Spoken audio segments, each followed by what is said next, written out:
Initial field work had already been carried out by Mick, Lorraine and Eileen in August. 14 of us met at Eileen's house in Guildford on the 9th, and the first stop was Sutton Place via Jacob's Well village, the Victorian-built Roman Catholic church of St. Edward the Confessor.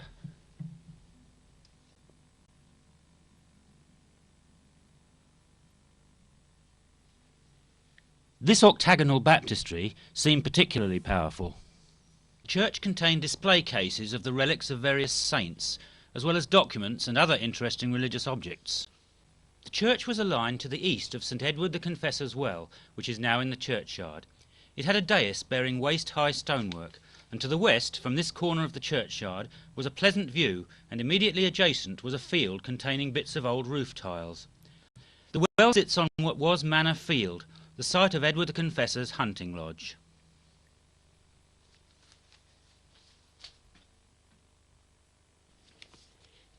It had been enhanced between two evergreens.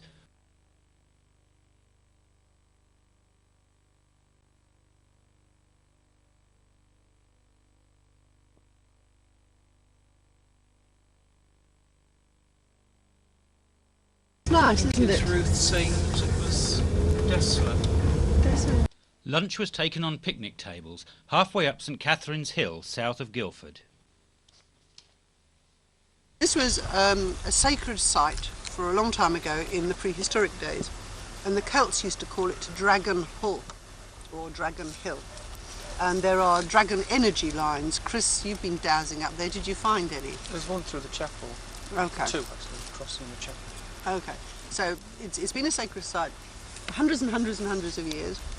And then there was a priory built alongside it down the bottom here that's now ruined. And that was called St. Catherine's Priory. And I don't know what connection St. Catherine has, but she's often on hills, isn't she? Yes. Okay, so her priory was below. It's now ruined.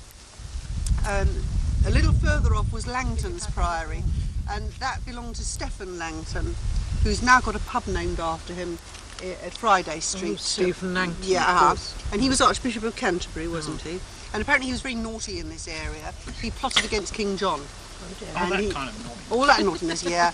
Well, there may have been other naughtinesses, I don't know. But right. This particular was a political sort of naughtiness. Yes. And he stirred the barons up against King John and did all sorts of plotting and planning. And he ended up a few miles to the north at Runnymede, where they forced old John to sign this Magna Carta document. Yes. In triplicate, even for those days.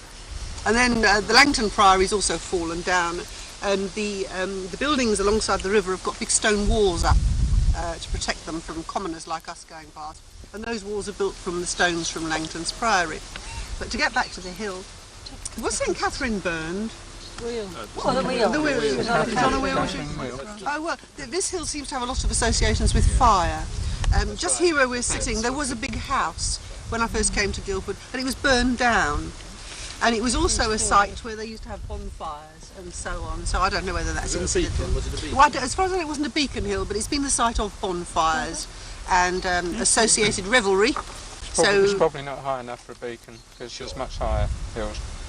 Now, up on top is a chapel, and we always heard it was built by monks and so on, but there's a sign up there put up by the Borough Council that tells you it was actually built because the nearest church in the town, which is St. Nicholas's down at the bottom of the river, was too far for the folk to walk to from here, so they built this. I think they called it a Chapel of Ease or something. Chapel of Ease is okay, so that's what that is supposed to be. However, continuing the theme with the sacred site and revelry and dancing and so on, they've had a St. Michael's Day fair here for hundreds of years until fairly recently. And there's a contemporary painting by Turner, you know, of the watercolour feminine. It looks really pretty a rowdy sort of fair. There's a copy of it up on top of the hill. Well, there was last time I visited. So you'll get some idea. It looks a bit like the Glastonbury Festival. Oh. You know, boxing and booths and so on. So it must have been quite a bit of the sort of stuff the church didn't much appreciate. Anyway, it fell into the fair got so rowdy that it was closed down, and the chapel fell into disrepair and is now a ruin, and we can see that later. But there's a ghost associated with it. There's a white lady legend, a grey lady legend, and a ghost story, all sorts of ghosts. The last ghost was seen a fortnight ago by 3 people returning from Godalming on the river, and they saw the ghost in the trees just below us on the left down here. However, the man who told me this was the captain of the Harry Stevens barge, and he says they'd probably been imbibing a little too freely at the pub along the river. However, I don't know about that, but if you're down on the river, as we will be later, and you look up and you look at the chapel, the cornerstones are white. And it could be that when people say they see a ghost at St. Catherine's, they actually see the white stones, perhaps through the cloud or the mist. I don't know. When we looked back from the way navigation last Sunday, was it?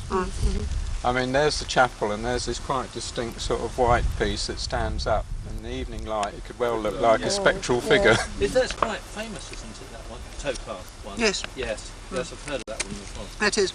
And then there's legends that there's often a grey lady seen around here, going up and down Ferry Lane apparently. And then there's the stories about the white lady. Now whether the ghost is the white lady and or the grey lady, I can't tell you. And that's all I have to say about this hill. I'll be interested in your reactions later. Tell us what you discover, what you find and so on. We'll be looking at the spring later, but I won't say anything about that till we get down there. St. Nicholas he's the sailors. Or navigators, presumably. So St. Nicholas is at the church? It's to do with, yeah, but St. Nicholas has this thing about travel and sailors. And, I thought that was Christopher. no, he's about carrying people over. He's about walkers and travellers. No, he's at the entrance to churches, isn't he, generally? He's near the door. I think St. Nicholas has got, apart from coming at Christmas and everything, I think he's got this thing of travellers and Wayfarers. Navigators. Navigators. Fascinating. Well, the church is on the river. Yeah, that's what I was thinking. Is that, And it's also spelt without an H.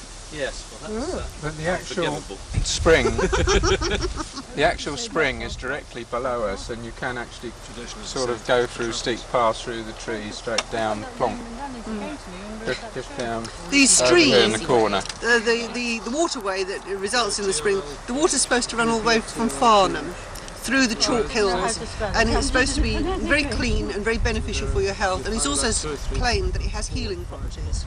If you're a bit under the weather, or you know someone's sick and you give them the water to drink, they're miraculously cured. Brilliant. So if you're not feeling too well, have a sip. Brilliant. And no waiting list. People drive up here in their cars and rush down with their plastic, camping containers, and I've seen them, many of them, and they carry them all the way back up the hill to take it home. Yeah. Bottle without. Tell us about bottles then. Well, I think he precedes Christopher as the patron saint of travellers, and on the gates going out of London, there are, I think, 4 or 5 This St. ghost Botolph wants churches. my hat. Yes, there are. When they go out, you Didn't realise Well, it was they a the offer different before you went to the Remember journey. Thorney Priory was to St. Botolph and somebody else, where and I've they seen actually claimed at one time they'd had half of St. Botolph. All along the River Ada Top at half. They Shoreham, did. we've got St. Christopher, and there's St. Botolph, and there's a Catherine wheel is one of the monasteries had the Catherine wheel. What's the association between St. Catherine and the hills? Well, I think she's travellers as well. I know she got herself. She's always on top of hills. Yeah, Often But I've chapels. got a feeling she's got a tie-up with. that photograph I showed you, that church. There was actually a St. Catherine effigy On a hill, yeah. in Again, a chapel of these. Royston Cave. Yes, because it's this eight thingy wheel. There's a isn't little it? wheel by the side of her head. And there's also the gridiron saint, Yes. St. Lawrence and St. Christopher But he's been struck off, St. Christopher. in Royston Oh, was Cave. he? Out Out of of favour? in the 1960s. Why? Who struck him It off? didn't exist. Didn't exist. Didn't know any of them existed, does it matter? I was going to say, how come that we hear so much about him? Well, I don't know, but He's the one that's supposed to he's on all the carry, key rings, he's the one that carried The Christ across motorist. the Yeah. water. allegedly. He's allegedly here. Love. Well, Can you that's- feel the that's what the vibes? name Can you is. feel the vibes? The name comes first. It's a train. We're talking about big stuff. What you mean, the universe? Yes.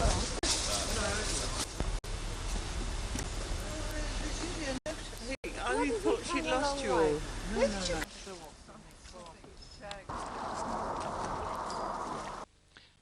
At the foot of the lane running up from the ford lies St. Catherine's Spring. It was enhanced by an arch and fairy bridge by the Victorians, but the arch has collapsed in front of the spring. The Golden Ford, which could have given Guildford its name. It just looks like a muddy stream. but the water's still pure and good, and apparently has healthy properties. Yes. But more than that, it's got spiritual properties. If you turn around 3 times after drinking it, your wish is supposed to come true. Oh, yes. The Christians had a lot of legends about on your way marching from, would it be Romsey to Canterbury? Wherever they used to go from. They would traditionally stop here because if you drank this water, you would be blessed and become pure of spirit. Yes. And then you carried on to wherever you were going, doing your penance or whatever. Clean. Yes, clean. Yeah, it's good water. Yeah. It's supposed to be healthy. There was that tradition at Upway, the similar, wasn't there? That you turned around 3 times and threw it over your shoulder, wasn't it? Oh, that's right. Yeah, that's right. Yeah.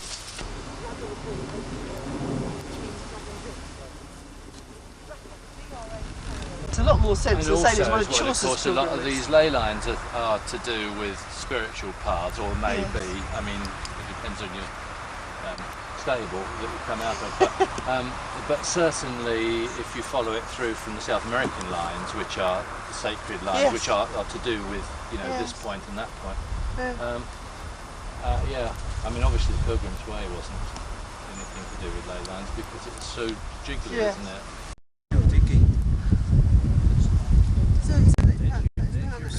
It goes to St. Catherine's Hill. Because when you the river up there and you look back, you see this white thing, which in the day is pretty clear, but in the evening it sort of looks like there's a white figure standing on the battlement.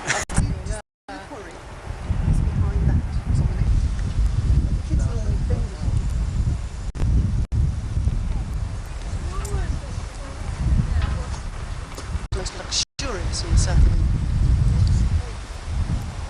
Well, someone said it was called Astolat. They're the fair maid of Astolat, pine for love of Sir Lancelot. And other people say that that's a likely story. St Michael's Day Fair on St Catherine's Hill. We next proceeded to Dunsfold, stopping briefly at the formidable Rowcliffe drinking fountain under a giant oak, and now almost hidden by dying yews, on the junction of the B2130 at Lower Barryhurst Farm. Its plumbing was vandalised years ago. At Dunsfold, we walked about 100 yards down a tree-lined track of willow, hazel, hawthorn and holly, from the lych gate of the medieval church of St Mary and All Saints to a tributary of the River Arun. Here the well sits, about 8 feet from the river and in its floodplain. It was associated with visions of the Virgin Mary and miraculous healing, especially of eye problems. Curiously, below the 1933 brickwork are to be found small twin wells, one for each eye perhaps. The water therein contains chlorides, which have been likened to the water at Lourdes. The water was about 5 feet above the level of the river water when we visited, and it used to be protected by lids. Eyelids? In 1933, the Dunsfold Amateur Dramatic Society erected the above-ground oblong brick and oak structure with shingled roof, which includes a small Virgin Marian child carved by Nathaniel Hitch. It was dedicated by the Bishop of Guildford.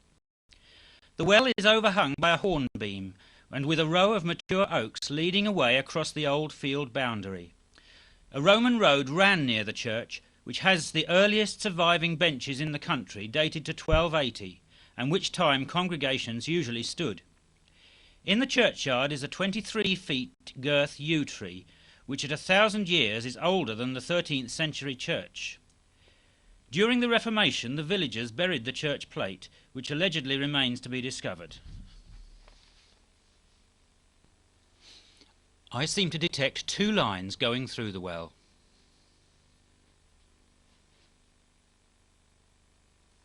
What river is this? It's Sylvanus, the god of the trees. It's reputed to be accurate.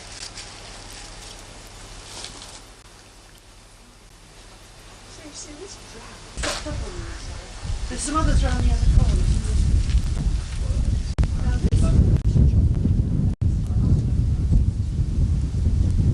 The church down by the well, but the stones kept being carted back up here. Oh. So they built the church here. Go with it. Again, if you look, it's some sort of a circular henge type site, isn't it, on the side of the hill? Right. So it could well be a prehistoric pagan spot. And then that means the yew tree was here predating the church, obviously. And now, care to come inside? see your double piscina, your triple sigillica, and your octagonal pillar.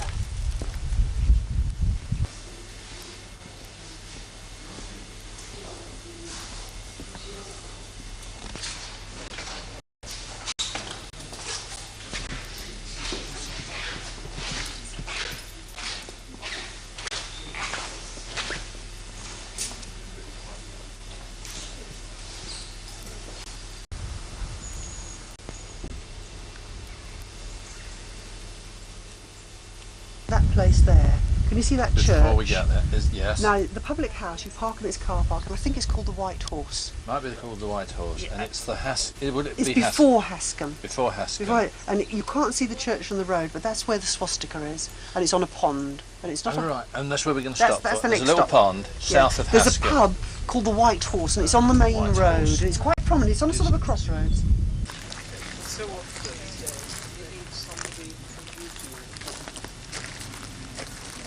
Somebody was watching us now. No, I wouldn't like not to be watched over.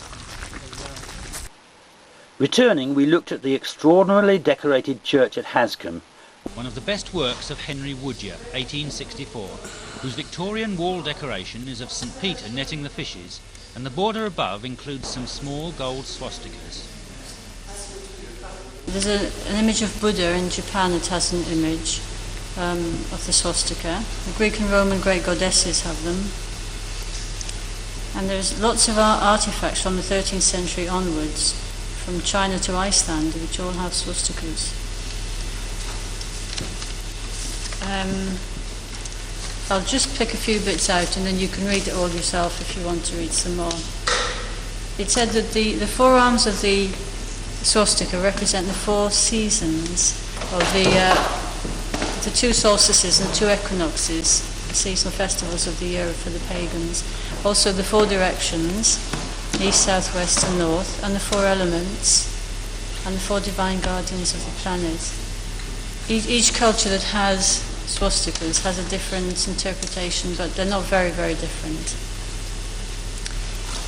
And in the centre of the swastika, they're all held together by the circle, and this is about eternality.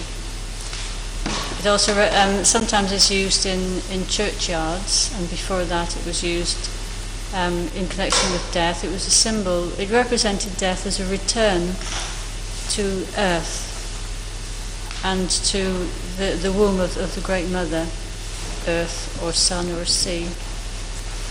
It's a symbol, an emblem of magical regeneration.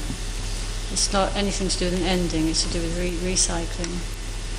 So the turning of the year, the great festivals, and the Gnostics used it as a symbol for conveying constant movement.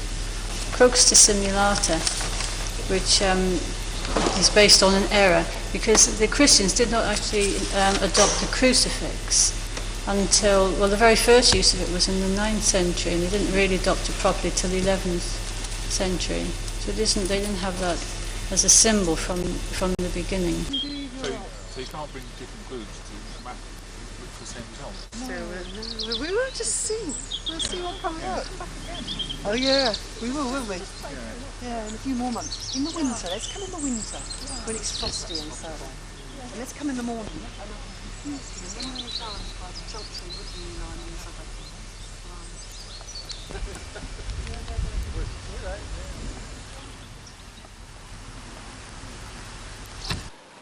Also in Hascombe, we passed another Rowcliffe drinking fountain set into a wall.